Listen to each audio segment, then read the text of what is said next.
ఇక రెయిన్బో, మనం చిన్నపిల్లల్ని తీసుకొని రెయిన్బో హాస్పిటల్ పోతా ఉంటాం, చిల్డ్రన్స్ హాస్పిటల్. ఎకరం భూమి దాళ్ళకిచ్చారు మంజారాజ్లో.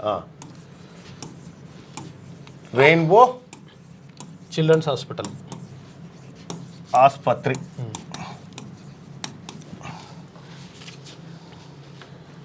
వీళ్ళకు 1 ఎకరం ఇచ్చారు.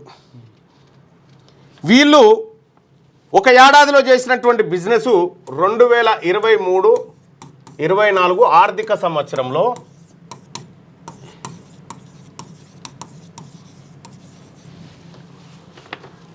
1297 కోట్ల రూపాయల బిజినెస్ చేశారు. చూసుకో, చిన్న పిల్లలతోనే, అది చిన్న పిల్లలు. నెలకు 110 కోట్ల తక్కువ. ఇక కాసు బ్రహ్మానందరెడ్డి గారి మనవడు, మాజీ ముఖ్యమంత్రి కాసు బ్రహ్మానందరెడ్డి గారి, ఆయన మనవానికి ఒకటి ఉంది హాస్పిటల్, మ్యాక్స్ విజన్ ఆసుపత్రి. 1969 ఉద్యమం వల్ల మొత్తం ఆ తర్వాత మొత్తం కూర్చోకొత్త పోయించాడు. మ్యాక్స్ విజన్ ఆసుపత్రి ఉంది.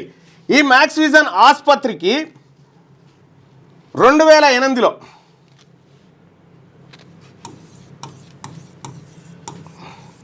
ఎకరం భూమి కేటాయించారు.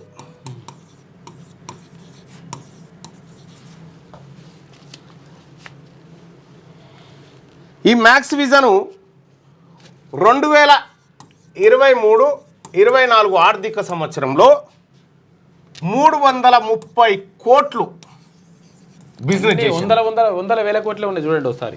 ఇది కాకుండా సాయి సింధు ఫౌండేషన్ అని చెప్పి అగ్రవర్ణాలదే, సాయి సింధు ఫౌండేషన్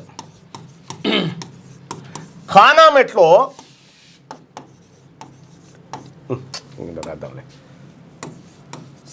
సాయి సింధు ఫౌండేషన్ ఖానామెట్ ఇవన్నీ కూడా కాస్ట్లీ ల్యాండ్స్, బాగా ఖానామెట్లో ఖరీదైన భూములు ఇవన్నీ. ఖానామెట్లో దీనికి ఎంత అంటే క్యాన్సర్ ఆసుపత్రి కోసం 15 ఎకరాలు కేటాయించారు. 15 ఎకరాలు. GO MS number 103 revenue assignments 1 ఏ రోజు ఇచ్చిరు? ఇది 26/6/2018. ఇగో సాయి సింధు ఫౌండేషన్ ఖానామెట్లో 15 ఎకరాలు జీవోఎంఎస్ నెంబర్ 103 ఆధారంగా ఇగో 15 ఎకరాలు కేటాయించారు. ఇక్కడ దాదాపు 100 కోట్లకు తక్కువకు ఎకరం ఉండదు. చాలా ఇట్లా విలువైనటువంటి భూములన్నిటినీ ప్రజల దగ్గర నుంచి, ప్రభుత్వం దగ్గర నుంచి కొల్లగొట్టినటువంటి వీళ్ళంతా వేల కోట్ల వ్యాపారాన్ని విస్తరించి అసలు ఆ జీవోల్లో పెట్టినటువంటి టర్మ్స్ అండ్ కండిషన్ని వయలేట్ చేస్తూ వ్యాపారాలు చేస్తూ ఉన్నాయి. మరి ఇట్లా ఇదొకటే కాదు, Mallareddy hospital, Pallarajeshwarreddy hospitals, Rajasekhar Reddy hospital, Patnam Mahender Reddy hospitals, ఇట్లా మొత్తం నాయకుల ప్రైవేట్ కార్పొరేట్ హాస్పిటల్సే ఉన్నాయి. ఈ ప్రైవేట్ కార్పొరేట్ హాస్పిటల్స్ బిజినెస్ చేస్తూ ఉన్నాయి, పేదవాడితో బిజినెస్ చేస్తూ ఉన్నాయి. మీరందరూ ఏదన్నా కష్టం వచ్చిందంటే, కరోనా టైంలో ఓపెన్ 10th పాస్ మార్కులు 35% ఇచ్చి పాస్ చేశారు. కొన్ని జాబ్స్కు 60% అడుగుతున్నారు. అడిగి మాట్లాడతా భాయ్ సాబ్. నేను అన్న వరంగల్ హాస్పిటల్ చెప్పన్నా, వరంగల్ సెంట్రల్ జైలు ఎందుకు కూల్చారు చెప్పన్నా, మాకు అర్థం కావడం లేదు అని చెప్పి. అయితే అప్పట్లో కేసీఆర్ గారికి వరంగల్ జైల్లో పడేటువంటి అవకాశం ఉందని జ్యోతిష్యుడు చెప్పినట్టు దాన్ని గులగొట్టింది. దాని కథ వేరే, రకరకాల ఇష్యూస్ దాని వెనకాల ఉన్నాయి. కానీ నన్ను టాపిక్ డైవర్ట్ చేయనీయకూరి, ఇందులోకి రండి.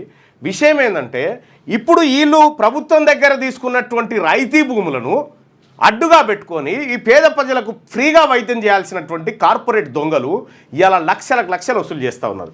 పేదవాడికి ఆపత వస్తే ఒక్కసారి యశోద హాస్పిటల్ తీసుకపోతే మినిమం 4 నుంచి 5 లక్షలు వాంది దుర్పంది వదలరు.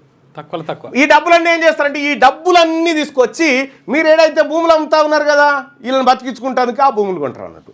ఆ భూములు కొని నీ భూములు ఎకరాల్లో కొని గజాలలో నీకు ప్లాట్ అమ్ముతారు. నిన్న ఆడ జీతం పెట్టుకుంటారు. నిన్నాడ జీతం పెట్టుకుంటారు నీ భూమి కానీ. ఇగో ఈ రకమైనటువంటి ఒక దోపిడీ జరుగుతూ ఉంది.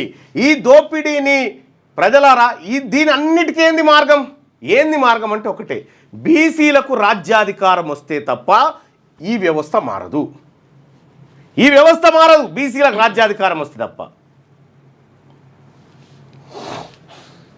బీసీ ప్రజలారా, మల్లారెడ్డి కాలేజీలో నా సర్టిఫికేట్స్ ఉన్నాయి, ఇవ్వట్లేదు. ఇయ్యరు. ఎందుకు ఇస్తారు? అపోలో కూడా ఉన్నాయంట. అన్నాజీ, బాధితులకు తప్పు చేసింది ఎవరైనా సరే ఫస్ట్ జైలుకు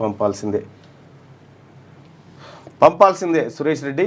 జరిగినటువంటి వాయులేషన్ ఏదైతే ఉందో ఈ భూములను వాపసు తీసుకోవాలి. వీళ్ళు తీసుకుంటారంటే తీసుకోరు.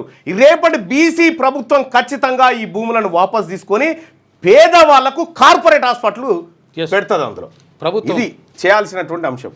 జరిగినటువంటి కార్యక్రమం ఇది. ఏది?